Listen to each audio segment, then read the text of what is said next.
You can go weeks without food, or only 3 days without water. And in a real crisis, when the taps run dry and the stores are empty, water becomes more valuable than gold. This is your beginner's guide to water, how to store it, filter it, and make sure your family never goes thirsty, no matter what happens.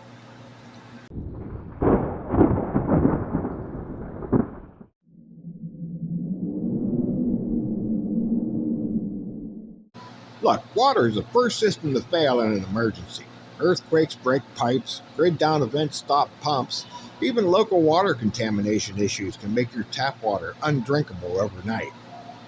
But here's the problem. Most preppers underestimate how much they actually need.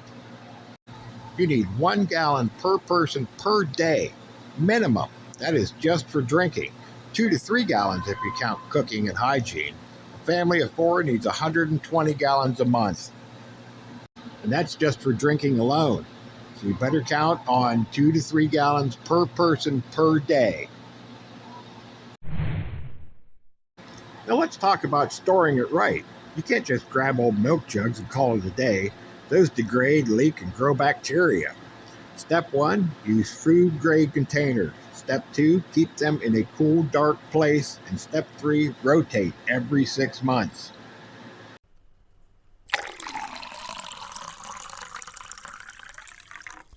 If you're on a budget, like most of us, start small. A few 5-gallon jugs from Walmart or Tractor Supply. 1 or 2 every paycheck. Before you know it, you'll have a month's supply without breaking the bank. Remember, stored water isn't immortal. Over time, oxygen levels drop, algae or bacteria can take over. Treat stored water with 1/8 of a tablespoon of unscented bleach per gallon. Or use water preservation drops. They're easy, and they'll keep your supply good for 5 years. And don't forget about rain catchment. You got a roof and a barrel, you got a renewable water source.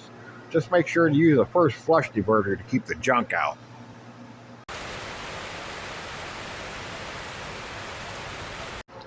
Now, storing is only half the battle. You also need a way to make water safe. A personal water filter, like this, can save your life on the move. But for home use, nothing beats a gravity filter like a Berkey or an Alexa Pure. These remove 99.9% of bacteria and viruses without power. If you're caught without a filter, you can make one using sand and charcoal and a plastic bottle. It's not perfect, but it's better than nothing. And if you ever run out, know where to find more. Know your local sources before an emergency. Keep a map marked with every pond, creek, and spring within 10 miles. And if you got a source picked out you're going to use during an SHTF situation, have that water tested to see exactly what you need to do to filter it properly. Even in dry conditions, you can collect condensation overnight. Is it primitive? Yeah, but when you're thirsty, it's gold. If you have to move, water gets tricky. It's heavy, and you can't carry enough for several days. So always pack at least 2 ways to purify it, like a Sawyer filter and some purification tablets. And also scout some routes with some known water sources. You know, food gets all the attention in prepping, but without water, you don't last long enough to open a can of beans. So start simple, store it, treat it, learn how to find it and filter it, because when the world runs dry, knowledge is the only thing that's going to keep you alive.